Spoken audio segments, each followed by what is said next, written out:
America से deal हुई, क्या बाहर आएंगे सुप्रीम लीडर मुस्तबा खामनेई? ईरान की तरफ से कौन कर रहा साइन? नमस्कार, स्वागत है आपका न्यूज़ 18 का डिजिटल प्लेटफॉर्म देख रहे हैं आप। मैं हूं आपके साथ वैभव कृष्ण भौंडले। अमेरिका और ईरान के बीच आखिरकार लंबे समय से चले आ रहे विवाद को खत्म करने पर सहमति बन गई है। 14 जून रविवार को डील पर डिजिटल साइन हो गए। अब आमने सामने टेबल पर बैठने का इंतजार है। 19 जून को स्विट्जरलैंड में दोनों देशों के डेलीगेशन बैठकर MOU साइन करेंगे। अब सवाल ये है कि ईरान की तरफ से इस पूरी डील को कौन लीड कर रहा है और शुक्रवार की बैठक में किसकी कलम से ईरान की तकदीर लिखी जाएगी। दूसरा सवाल ये कि अब जबकि युद्ध खत्म हो गया है और अमेरिका कोई हमला नहीं कर रहा है, फिर सुप्रीम लीडर मुस्तफा खामनेई बाहर क्यों नहीं आ रहे हैं?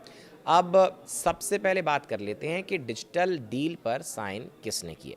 इस संबंध में अमेरिका की तरफ से जानकारी आई कि मीडिया रिपोर्ट्स में अमेरिकी अधिकारियों के हवाले से दावा किया गया कि डिजिटल साइन करने वालों में अमेरिका की तरफ से राष्ट्रपति डोनाल्ड ट्रंप और उपराष्ट्रपति JD वेंस थे, जबकि ईरान की तरफ से पार्लियामेंट के स्पीकर मोहम्मद बगर गालिबाफ ने ये साइन किया। हालांकि ईरान की तरफ से नाम की पुष्टि नहीं की गई है।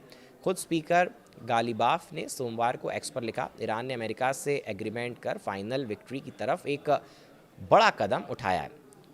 अब शुक्रवार 19 जून को स्विट्जरलैंड में होने वाली मीटिंग में डील कौन साइन करेगा, ये भी सवाल है। सीज फायर से लेकर अब तक ईरान की तरफ से पूरी बातचीत को अरागची और गालिबाफ ही लीड करते नजर आए। पाकिस्तान में जो मीटिंग हुई थी उसमें अमेरिका की तरफ से वेंस और ईरान की तरफ से गालिबाफ और अरागची ही मुख्य किरदार थे। ऐसे में उम्मीद की जा रही है कि डिजिटल साइन करने वाले गालिबाफ ही स्विट्जरलैंड की टेबल पर अहम व्यक्ति होंगे। आपके मन में ये भी सवाल होगा कि मुस्तफा खामनेई अब कहाँ हैं? अब जबकि समझौता हो रहा है, फिर खामनेई क्यों अंडरग्राउंड है? ईरान की तरफ से कहा जा रहा है कि अमेरिका के साथ जो भी समझौते हो रहे हैं वो सुप्रीम लीडर मुस्तफा खामनेई की गाइडलाइंस के हिसाब से ही हो रहे हैं। ईरान के राष्ट्रपति मसूद पेजेश्कियान ने 15 जून सोमवार को तेहरान में सरकार के सीनियर अधिकारियों के साथ एक बैठक की। इस बैठक में उन्होंने विदेश मंत्री सैयद अब्बास अराक्ची और पार्लियामेंट स्पीकर मोहम्मद गालिबाफ समेत डील कर रही पूरी टीम को बधाई दी। पेजेश्कियान ने इस डील को ईरानी सरकार की तीनों शाखाओं और सशस्त्र बलों की एकता, सहानुभूति और कोऑर्डिनेशन की जीत बताया। इसके साथ ही पेजेश्कियान ने ये भी कहा कि समझौते पर साइन करने के लिए जो टीम भेजी जा रही है वो इस्लामिक रिपब्लिक के नेता की तय गाइडलाइंस और नीतियों के अनुसार ही फैसला करेगी। यानी ईरान के राष्ट्रपति ये तो साफ साफ कह रहे हैं कि जो भी डील होगी वो मुस्तफा खामनेई के अनुसार ही होगी, लेकिन उनकी मौजूदगी को लेकर कोई जानकारी साझा नहीं की गई है। अब आपके मन में ये भी सवाल होगा कि क्या अंतिम संस्कार में नजर आएंगे मुस्तफा?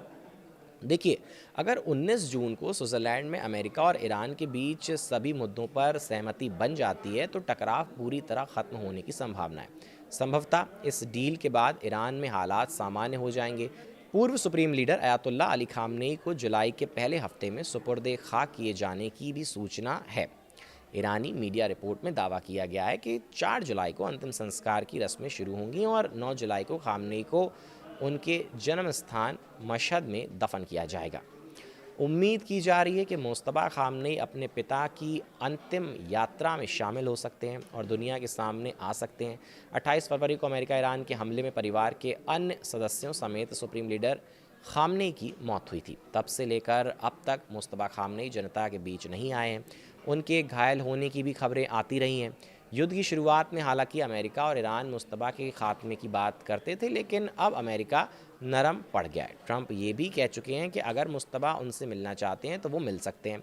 उधर सुप्रीम लीडर की कुर्सी मिलने के बाद भी मुस्तफा बाहर नहीं आए। उन्होंने सिर्फ वीडियो संदेश के जरिए जनता को संबोधित किया है। ऐसे में अब अमेरिका से समझौता होने की स्थिति में मुस्तफा सामने आकर ईरान की कमान संभालते हुए दिखाई दे सकते हैं। तो देखिए, ईरान अमेरिका का जो वॉर चल रही थी, इस पर लेकर जो तमाम बड़े अपडेट्स थे वो हमने आपको बताए। अब MOU 19 जून को साइन होना है स्विट्ज़रलैंड में। कौन करेगा, कौन कौन से वो लोग रहेंगे, वो सारे तमाम बड़े अपडेट्स 19 जून को ही निकल करके सामने आएंगे। लेकिन फ़िलहाल इस वीडियो में जो भी हमारे पास बड़े अपडेट्स थे आप तक पहुंचा दिए। आगे जो तमाम बड़े अपडेट्स आएंगे आप तक पहुंचाते रहेंगे। फ़िलहाल इस वीडियो में हमारे साथ रहने के लिए आपका बहुत बहुत शुक्रिया, धन्यवाद।